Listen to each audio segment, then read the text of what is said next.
नमस्कार साथियों, आप सभी का स्वागत है आपके अपने YouTube चैनल ETFM यानी ETF एंड मोर में। तो हमेशा की तरह हम शाम को 9 बजे से 10 बजे तक अपलोड हो जाने वाले इस वीडियो को लेकर आपके समक्ष हाजिर हैं। और नए साथियों को मैं बता देना चाहता हूं कि ये जो हमारा YouTube चैनल है, इसमें हम सिर्फ ETF के रिगार्डिंग ही बात करते हैं। कोई ऑप्शन चेन नहीं, कोई फ्यूचर नहीं, कोई कैश वाले स्टॉक्स के नाम नहीं, बस सिर्फ ETF। और इसके अलावा मैं आपको अपना टेलीग्राम चैनल भी दिखा देना चाहता हूँ, जिसमें कि हम लोग सिर्फ यही पोस्ट करते हैं कि हम लोगों ने कौन से भाव पर कौन से ETF को ख़रीदा और कौन से भाव पर कौन से ETF को बेचा। और हम यहाँ पर ETF में स्विंग ट्रेडिंग करते हैं और आशा करते हैं कि आप भी हमसे जुड़ेंगे और हमारे साथ स्विंग ट्रेडिंग करेंगे। और डिस्क्लेमर के लिए मैं आपको बता देना चाहता हूँ कि यहाँ पर ये जो वीडियो है, ये सिर्फ एजुकेशनल पर्पज़ के लिए बनाया जा रहा है और इसमें ख़रीदने या बेचने की कोई राय नहीं दी जा रही। ठीक है, तो हमारे कहने से आपको कुछ भी ख़रीदना या बेचना या कहीं पे इन्वेस्टमेंट नहीं करना है। और जब भी कहीं इन्वेस्टमेंट करें तो अपने स्वयं के विवेक का इस्तेमाल करें और अपने फाइनेंशियल एडवाइज़र की सलाह ज़रूर लें। तो नए साथियों को मैं बता देना चाहता हूं कि अभी जो हम एनालिसिस करेंगे वो होगा कि डिलीवरी परसेंटेज और वैल्यू बाइंग। वैल्यू बाइंग का मतलब किसमें कितना ज़्यादा इन्वेस्टमेंट आया है, कितनी वैल्यू में इन्वेस्टमेंट आया है, हम उसको प्लस डिलीवरी परसेंटेज को देखकर हम लोग ये अनुमान लगाने की चेष्टा करेंगे कि आने वाले समय में कौन सा ETF अच्छा प्रदर्शन करने वाला है। साथ ही साथ हम FII, DII, pro and public की पोजीशंस को देखेंगे इंडेक्स में। ठीक है, फ्यूचर इंडेक्स में FII, DII, pro and public की हम लोग पोजीशंस देखेंगे, जो कि पिछले 6 दिनों का डेटा होगा। और 6 दिनों में 5 दिन में उनके अंदर 5 दिन का चेंज का डेटा हम देखेंगे। तो जैसा आप देखेंगे आपको समझ में आ जाएगा। तो उसमें 5 दिनों का चेंज लिखा रहता है। चेंज का मतलब ये होता है कि पिछले दिन के मुकाबले आज कितने % डेटा कम हुआ या ज़्यादा हुआ। तो वीडियो लंबी होने वाली है और इन्फॉर्मेटिव होने वाली है। तो ETF में अब देखिए, मैं अगर मेरी पर्टिकुलर आप बात करें तो मैं ETF को जी लेता हूँ, समझ रहे हैं। मैं ETF को जीता हूँ, मैं सिर्फ उसमें ट्रेडिंग करके ऐसे छोड़ नहीं देता। तो इसीलिए मैंने अपना ये YouTube चैनल बनाया है और आशा करता हूँ कि आप हमारे साथ में रहेंगे और हम लोग इन्फॉर्मेशन शेयर करते रहेंगे, ताकि हमारा जो ट्रेडिंग से जो रेगुलर इनकम का जो सपना है वो हमारा पूरा हो जाए। तो इसमें कोई ऐसी बात नहीं है कि सिर्फ पैसे वाले ही लोग इसमें ज्वाइन कर सकते हैं। इसमें कम पैसे वाले भी लोग ज्वाइन कर सकते हैं, जिनकी कैपिटल थोड़ी कम है। तो यहाँ पर सभी का वेलकम हम करते हैं और हमारी कुछ एक स्ट्रेटजी भी है। तो उसको आप हमारे टेलीग्राम चैनल के पिन्ड कमेंट में जाकर देख सकते हैं। तो मैं आपको एक बार करके दिखा देता हूँ। ये पिन्ड कमेंट होता है यहाँ पर हमारे टेलीग्राम चैनल पर। जिन भाइयों को मालूम है वो थोड़ा सा इसको स्किप कर सकते हैं, बाकी नए भाइयों को अनुरोध करता हूँ कि आप इसको ध्यान से देखें। ठीक है, आप यहाँ पर क्लिक करेंगे और 1-2 बार क्लिक करेंगे तो आपके पास ये ETFM का जो ETF का यूनिवर्स है वो आपके समक्ष प्रस्तुत हो जाएगा। ठीक है, इसको आपको देखना है और इसके अंदर आप देख पाएंगे। हो सकता है स्क्रीन थोड़ी सी कट जाए, तो चिंता मत कीजिए। आप यहाँ पर इस टेलीग्राम चैनल को आप प्लीज़ ज्वाइन कर लीजिएगा। तो उसके बाद ये पिन कमेंट में आप देखेंगे तो आपको एक लिस्ट मिलेगी। उसके अंदर कौन से ETF में लॉन्ग टर्म इन्वेस्टमेंट करना है, कौन से ETF में 5% की गिरावट पर एवरेज करना है, कौन से ETF में 10% की गिरावट पर एवरेज करना है और किस में कितने % अप हो जाने पर हम लोगों को इसको सेल करना है। तो ये स्ट्रैटेजी है। तो इसको अगर आपको अपनाना है तो आपकी मर्ज़ी होगी। वो मेरे कहने से आपको कुछ भी खरीदने या बेचने की ज़रूरत नहीं है। यह मात्र एक सिस्टम बताया गया है जो कि एजुकेशनल पर्पज़ के लिए बताया गया है। ठीक है, तो आप इसको देख सकते हैं। और ये जो ETF हैं, इसमें पूरा मार्केट कवर हो जाए और इसमें सबसे ज़्यादा वॉल्यूम है अपनी कैटेगरी के अनुसार। ठीक है, तो ये एकदम चुनिंदा ETF हैं जो अपने क्षेत्र में सबसे बेस्ट काम करते हैं। और आप इन ETF के यूज़ से आप पूरे बाज़ार को कवर कर सकते हैं, जिसमें कि गोल्ड आ गया, सिल्वर आ गया, US मार्केट आ गया, अपना इक्विटी मार्केट आ गया, स्ट्रैटेजी वाला मार्केट आ गया, या आपको ब्रॉडर मार्केट में इन्वेस्टमेंट करना है तो वो सारा कुछ यहाँ पर कवर्ड है। और जो अल्फ़ा वाले जो ETF हैं वो इसमें शुमार हैं और सारे कुछ इसके अंदर शुमार हैं। तो आप प्लीज़ इसको देखिएगा। और हमारा आगे बढ़ने से पहले मैं आपको रिक्वेस्ट करना चाहूँगा कि आप लोग इस वीडियो को लाइक कर दीजिए, चैनल को सब्सक्राइब कीजिए और बेल आइकन को दबाना ना भूलिए, ताकि हमारे जो लेटेस्ट वीडियो की इन्फॉर्मेशन है वो आपके पास तुरंत ही पहुंच जाए। और साथ ही साथ इस टेलीग्राम चैनल को भी ज्वाइन कर लीजिएगा। और ये रिक्वेस्ट मैं इसीलिए करता हूं कि आप प्लीज़ ऐसा कर दें, लेकिन ऐसा बहुत बार देखा गया है कि 100 में से 96 लोग सिर्फ वीडियो देख के ही चले जाते हैं और हमारे जो एफ़र्ट जो इसमें लगते हैं उसको अप्रिशिएट बहुत ही कम लोग कर पाते हैं। और जिन्होंने मेरा चैनल सब्सक्राइब किया है तो उनको कोटि-कोटि धन्यवाद।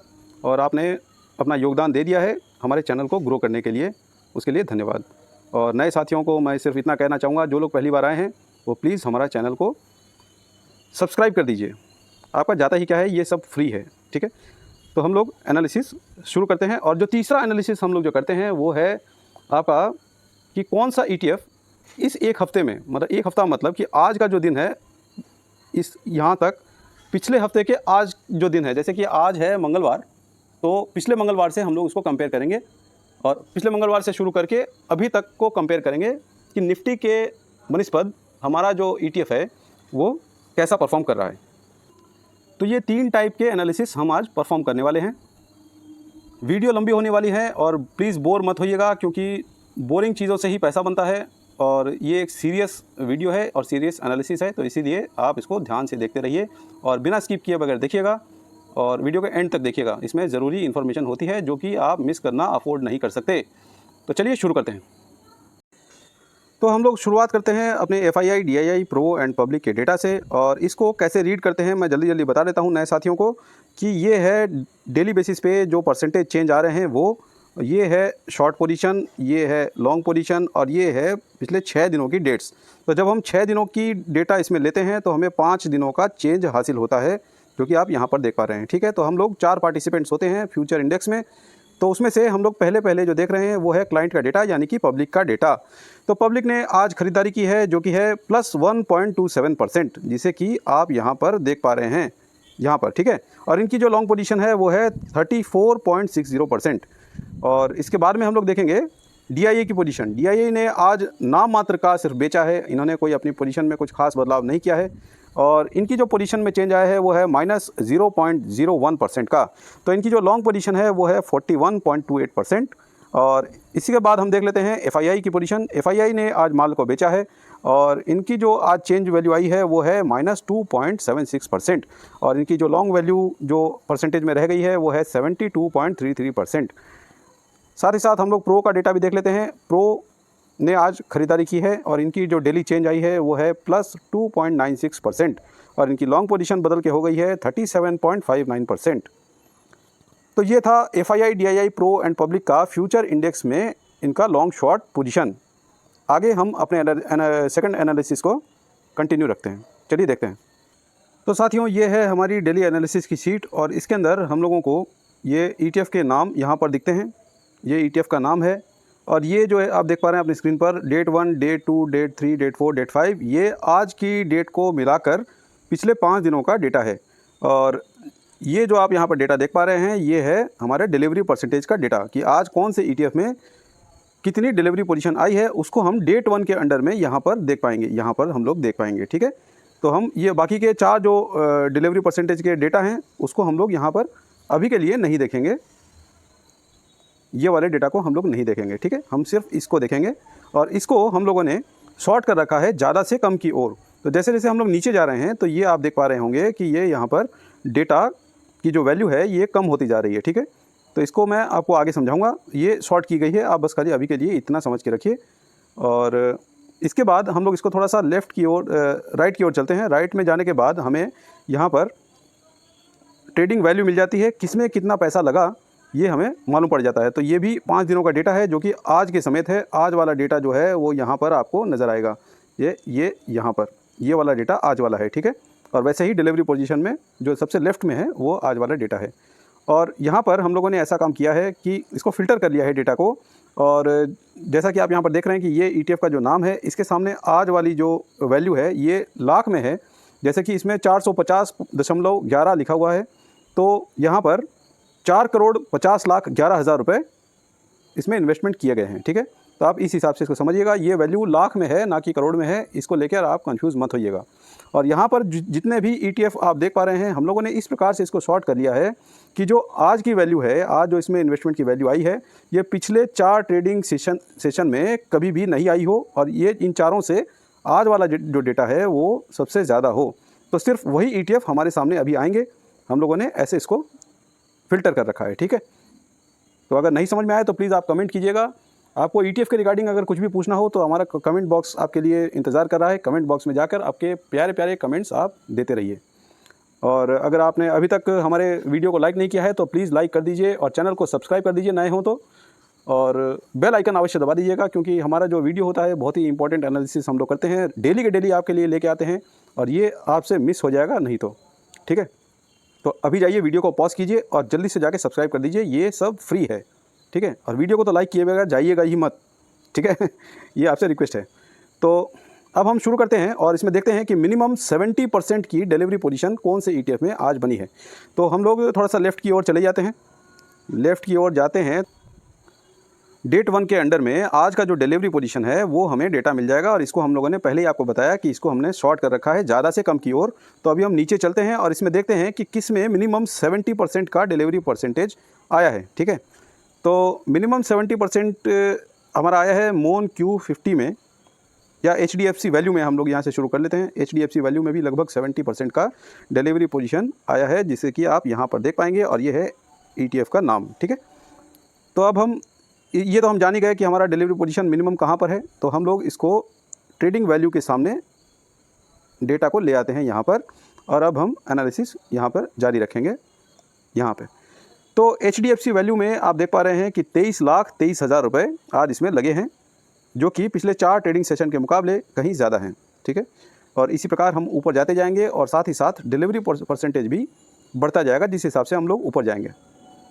अच्छा, मोन Q50 इसमें 3,13,18,000 रुपये लगे हैं, जो कि पिछले 4 ट्रेडिंग सेशन के मुकाबले ज़्यादा हैं, और ये सभी वही ETF दिख रहे हैं जिसमें कि आज के दिन सबसे ज़्यादा ट्रेडिंग वैल्यू आई है।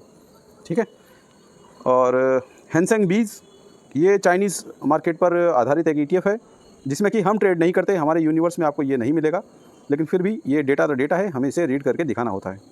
तो इसमें आज 12,24,95,000 रुपये लगे हैं, यहाँ पर आप देख पाएंगे। ठीक है, ये ETF का नाम है, और ये पिछले 4 दिनों का डेटा है, जिसमें कि आप देख पाएंगे कि कभी भी आज की जितनी वैल्यू पिछले 4 दिनों में नहीं लगी है।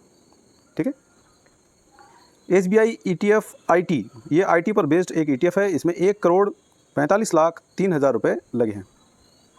कोई ख़ास पैसे इसमें नहीं लगे हैं। IT अभी फ़िलहाल के लिए न्यूट्रल पोजीशन में है।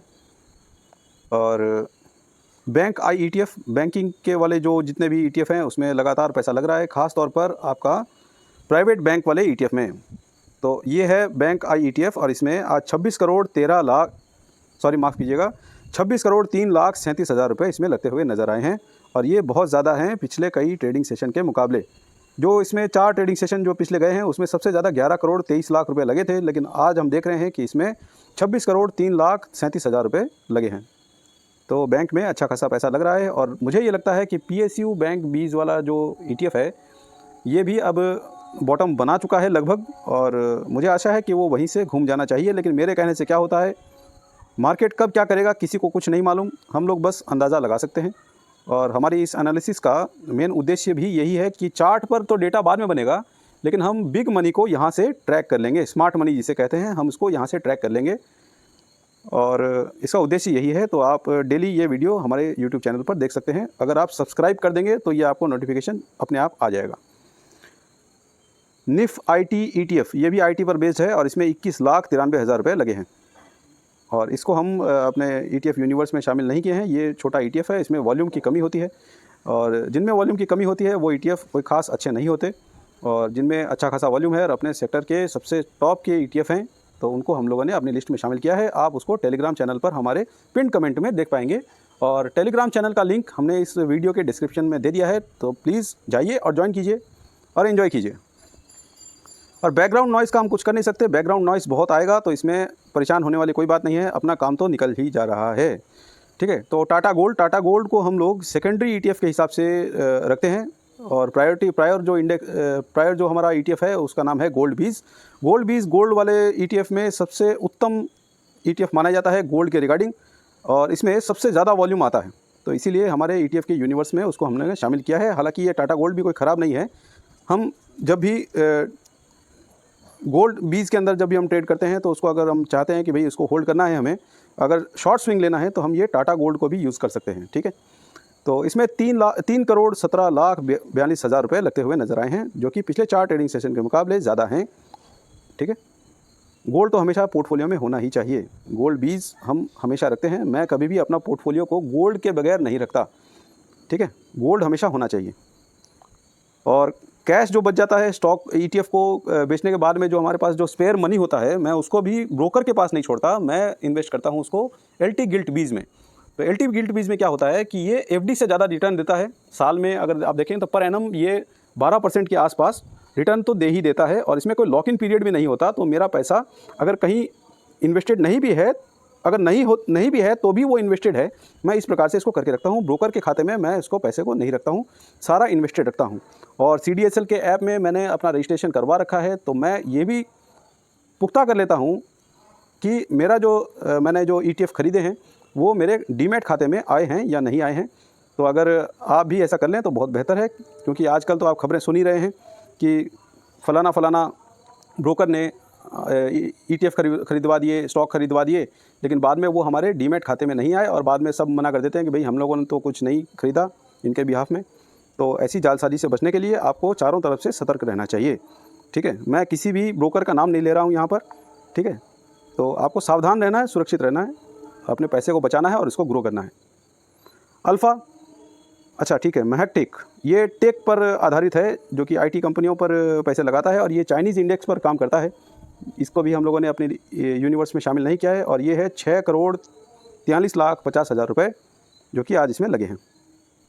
अल्फ़ा एक बहुत ही बढ़िया ETF है, और इसको हमने आज ही अपने प्रॉफिट बुक किया है।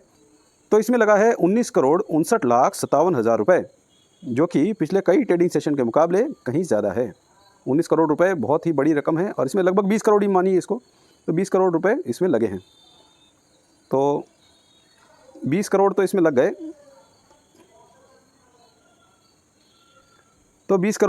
गए, और इसमें साथ ही साथ हम लोग डिलीवरी परसेंटेज भी देख लेते हैं कि कितना डिलीवरी परसेंटेज इसमें आया। तो वो देखने के लिए हमें इसको राइट में स्वाइप करना पड़ेगा, और अब हम देखेंगे कि डेट 1 के अंडर में कितनी डिलीवरी परसेंटेज आई है। तो इसमें डिलीवरी परसेंटेज जो है वो आई है 81.49%। ठीक है, 81.49% के साथ साथ 20 करोड़ की बाइंग आई है इसमें।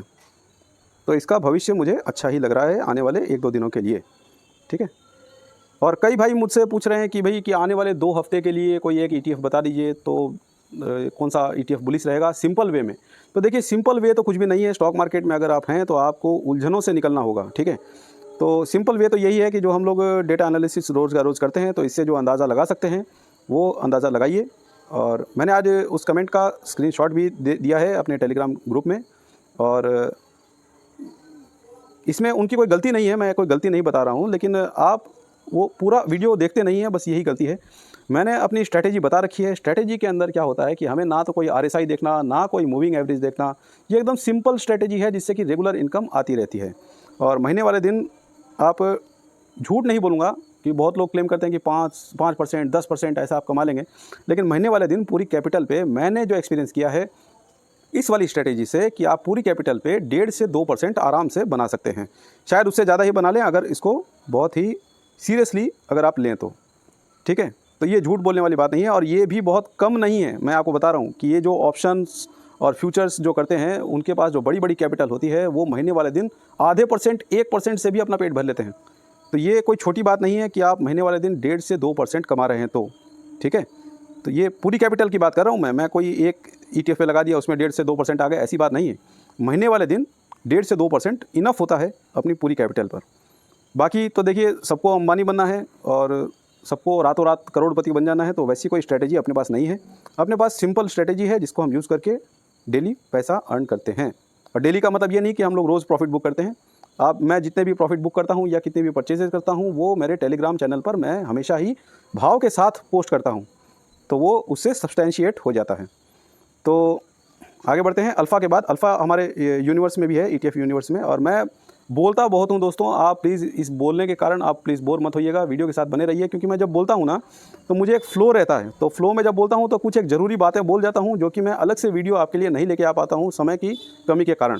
ठीक है, तो इस वीडियो के माध्यम से ही मैं अपनी बात आप तक पहुँचा पाता हूँ, तो आप इसको ध्यान से सुना कीजिए। ABSL बैंक ETF, ये आप अपनी स्क्रीन पर देख पा रहे हैं। इसमें 22,50,98,000 रुपये लगे हैं। तो बैंक वाले ETF में पैसा दनादन करके लग रहा है, और ये आदित्य बिरला सन लाइफ की तरफ से आता है, जो कि बैंक निफ्टी पर इन्वेस्टमेंट करता है।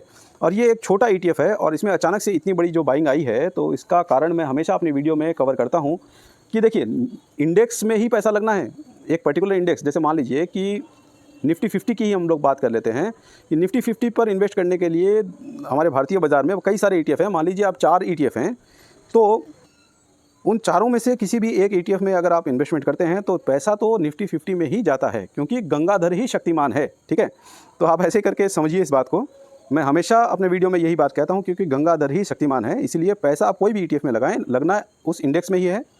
तो स्मार्ट मनी जो होता है वो ऐसे ETF को खोजता है जो कि आम जनता के लिए एकदम सुस्त पड़ा हो और उसमें उसका किसी का भी इंटरेस्ट नहीं हो। तो स्मार्ट मनी जो है वो निचले स्तरों पर बाइंग करने के लिए ऐसे ETF का चुनाव करता है जहाँ पर और लोगों का ध्यान नहीं होता और वो निचले लेवल पर बाइंग कर पाते हैं, ठीक है। तो ये वैसा ही ETF आप अपने सामने देख पा रहे हैं। यहाँ पर आप देख पा रहे हैं कि पिछले 4 ट्रेडिंग सेशन में इसमें 1 करोड़ तो सिर्फ एक ही बार आया है, जो कि आप यहाँ पर देख पा रहे हैं, ठीक है। और बाद बाकी 18 लाख, 41 लाख, 50 लाख ऐसे करके बाइंग है इसमें, लेकिन अचानक से 22 करोड़ 50 लाख 58 हज़ार रुपये आ गए इसमें। तो ये एक देखने वाली बात है, ठीक है। तो आप हो सकता है कि आप नहीं समझे हो, अगर नहीं समझे हो तो प्लीज़ कमेंट कीजिएगा और वीडियो को बार बार चला के देखिए तो आपको मेरी बात समझ में आ जाएगी। थोड़ा सा अगर आप ऐसा फील कर रहे हैं कि आप वीडियो बहुत लंबा हो जा रहा है तो इसकी स्पीड आप बढ़ा सकते हैं। हालांकि मैंने अपनी वीडियो की स्पीड को 1.25% से बढ़ा दिया है। अगर आप असली आवाज़ सुनेंगे तो और वीडियो लंबी हो जाएगी। तो ये छोटी वीडियो रहे इसलिए मैं इसको फॉरवर्ड करके चलाता हूँ।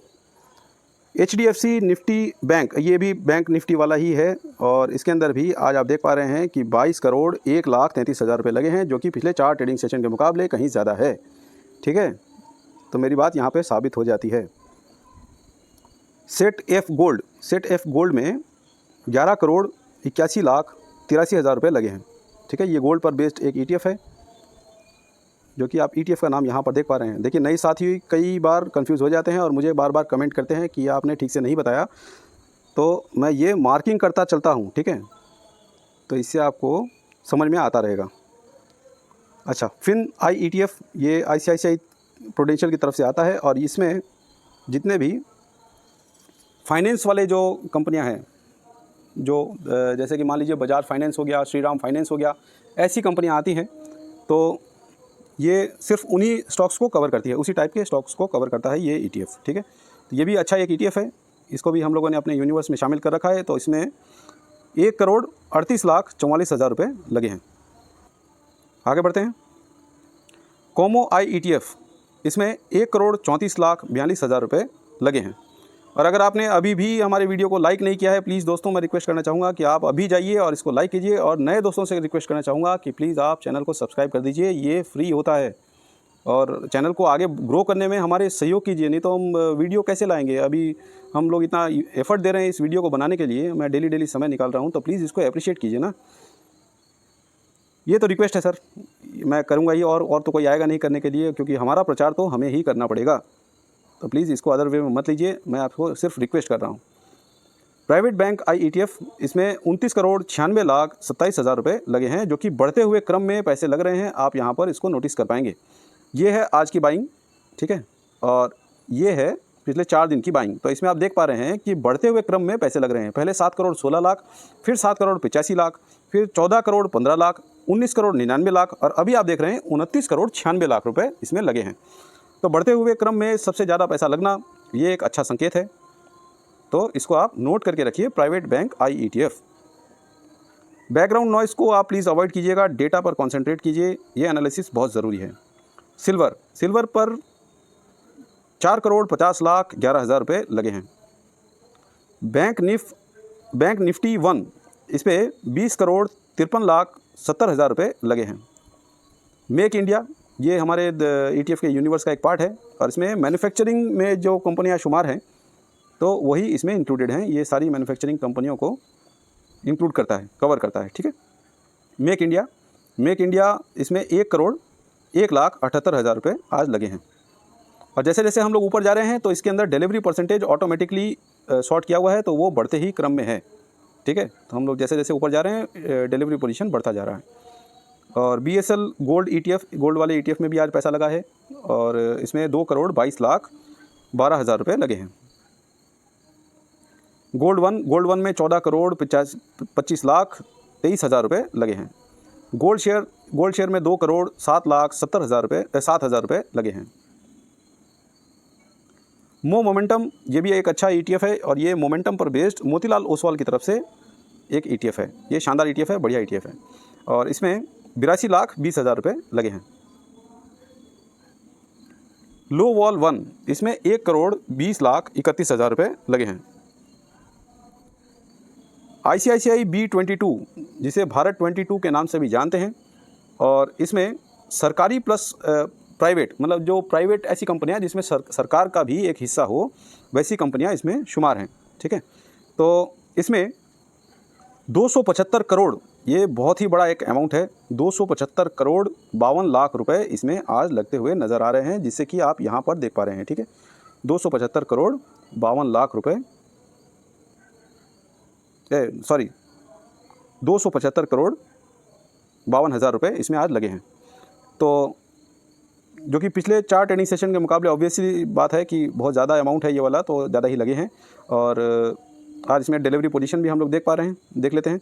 और इसको हम लोग थोड़ा सा इधर खिसकाते हैं राइट की तरफ और देख पा रहे हैं कि इसमें 99.18% की डिलीवरी पोजीशन बनी है, जो कि एक बहुत ही बुलिश संकेत है। और जब भी पैसा लगता है तो सिर्फ वो इतना बड़ा जब पैसा लगता है तो वो एक आधे % के लिए नहीं बनता है, वो पूरा एक स्विंग लेके ही जाता है। तो आप इसको नोट करके रखिए, ये बहुत ही अच्छा एक ETF हाथ लगा है। और इसकी कोई गारंटी नहीं है कि ये और नीचे नहीं जाएगा, ऐसी कोई बात नहीं है। कोई पैसा लगते ही कोई रॉकेट हो जाएगा, ऐसी कोई बात नहीं है। तो आप इसको इस वे में मत लीजिए। और जब पैसा लगा है तो इतना बड़ा जब पैसा लगा है तो किसी ने सोच समझ के ही लगाया होगा, तो हम इसी आधार पर इसको कंसीडर करते हैं। ठीक है, और डिस्क्लेमर मैंने दे ही दिया है कि कौन से ETF को ख़रीदना है, नहीं बेचना है, और उसका फ़ैसला सिर्फ आपको करना है। मेरे कहने से कोई ख़रीदा या बेची करने की ज़रूरत नहीं है। और अपने स्वयं का जो विवेक है उसका प्रयोग करना है और अपने फाइनेंशियल एडवाइज़र से पूछ के ही कहीं पे निवेश करना है। ठीक है, तो ये वाला था हमारा डिलीवरी पोजीशन प्लस वैल्यू जो बाइंग हुई है इसमें, उसका एनालिसिस। आगे हम लोग देखेंगे कि कौन से ETF ने अच्छा परफॉर्म किया इस एक हफ़्ते में। इस एक हफ़्ते का मतलब है कि आज मंगलवार का दिन है और पिछले मंगलवार से हम शुरू करेंगे, आज पर ख़त्म करेंगे और देखेंगे कि निफ्टी के मुकाबले कौन से ETF ने बढ़िया परफॉर्म किया और कौन से ETF ने ख़राब परफॉर्म किया। तो दोस्तों, आज है 24 सितंबर 2024 और हम लोग ये जो डेटा लेके आए हैं वो है 17 सितंबर से चालू हुआ और आज पर ख़त्म हुआ। और ये हम देख पा रहे हैं कि कॉमो आई ETF नाम का जो ETF है वो निफ्टी के बनिस्बत -0.85% कम चला है। ठीक है, तो ये एनालिसिस जो हम लोग करते हैं वो ऐसे करते हैं कि मान लीजिए अगर यहाँ पर ये जो डेटा है इसमें 2 लिखा हुआ आता, तो ऐसा हम मानते हैं कि निफ्टी अगर 1 चला है तो ये 2 चला है, दुगना चला है। ठीक है, तो हम इसको ऐसे करके रीड करते हैं। तो आप जो सबसे पहले देख पा रहे हैं, जो सबसे ख़राब परफॉर्मर रहा है इस हफ्ते, यानी पिछले मंगलवार से आज वाले मंगलवार तक, तो वो कॉमो आई ETF रहा है। और इससे बेहतर जो परफॉर्म किया है वो है मिड कैप, इसमें -0.42% का डेटा है। ICICI B22 इसमें 0.37% का डेटा है और इसमें आज खास पैसा लगा है। ठीक है, तो इसको नोट करके रखिए और इसमें नज़र रखिए। मेक इंडिया पर -0.10% लगा है और CPSE ETF इसमें -0.08% का डेटा है। ठीक है, तो ये तो थे कुछ एक बैड परफॉर्मर, जो कि इस हफ्ते के बैड परफॉर्मर जो है वो ये थे। और इसके बाद हम लोग देख लेते हैं कि सबसे बेस्ट परफॉर्मेंस इस हफ्ते में किसने दिया है। तो दोस्तों, बेस्ट परफॉर्मर में सबसे पहले नाम आता है सिल्वर बीज का। सिल्वर बीज ने अच्छा खासा परफॉर्म किया है। अगर निफ्टी 1 चला था तो ये 2.73% चला है। ठीक है, अगर निफ्टी 1% बढ़ा था तो ये 2.73% बढ़ा है। ठीक है, इस डेटा को ऐसे ही रीड किया जाता है और हम ये एनालिसिस हर रोज़ के बेसिस पर करते हैं। इसके बाद में इससे कम जो परफॉर्मर रहा है वो है एमओ निफ्टी 500, जो कि 1.95% के डेटा के साथ आ रहा है। उसके बाद आता है हेल्दी 1.90% और फार्मा बीज 1.76%। और लास्ट में हमारा ये फाइनेंस वाले स्टॉक्स पर आधारित जो ETF है, इसका नाम है फिन आई ETF, तो ये 1.64% के डेटा के साथ है। तो ये था हमारा आज का एनालिसिस। आपको हमारा वीडियो कैसा लगा ये कमेंट बॉक्स में आप ज़रूर लिख दीजिएगा, और अभी तक आपने चैनल को सब्सक्राइब नहीं किया है तो प्लीज़ जाके सब्सक्राइब कर दीजिएगा और बेल आइकन अवश्य दबा दीजिएगा, और कमेंट कीजिए और हमारा टेलीग्राम भी ज्वाइन कर लीजिए, और इस वीडियो को लाइक किए बगैर मत जाइएगा। मिलते हैं अगले वीडियो में। जय हिंद, जय भारत।